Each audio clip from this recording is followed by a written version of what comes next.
So today we are making homemade shahi tukray, which is very rich. This is a very rich dessert and it's very creamy at the same time. For that I have taken 5 to 6 slices of bread, and I have taken out the brown sides of the bread, and I have also cut them in a shape of a triangle. It gives a perfect shape for the shahi tukray.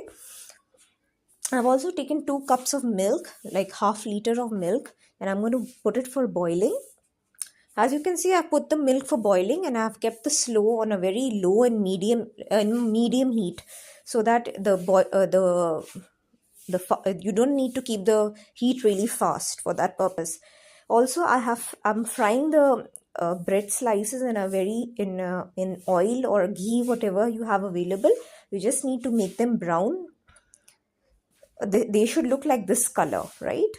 For the shahi tukray, it should be nice and brown. So I also have taken one cup of evaporated milk. It gives a very creamy texture.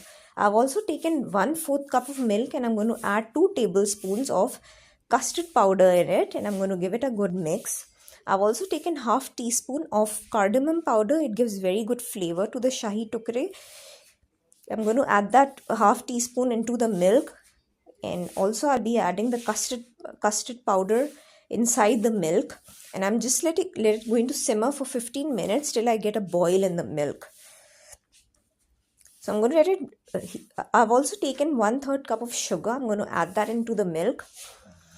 Now I'm going to let it simmer for 15 minutes till I get a boil, until the sugar is all dissolved in the milk. Also, as you can see, I've added 2 drops of yellow color. It's good that you put any yellow color because the shahi tukray is always yellow color. As you can see that this on the sides bubbles are coming. That means the milk is getting cooked and it's going to reach its thickness and all of that. And I've kept it for like 15 to 17 minutes for it to get done, to simmer, right? As you can see, the side bubbles show that the milk is boiled good, and the milk has become a little bit thickish also. I'm going to put the stove off at this point. At this point, I will put the stove off.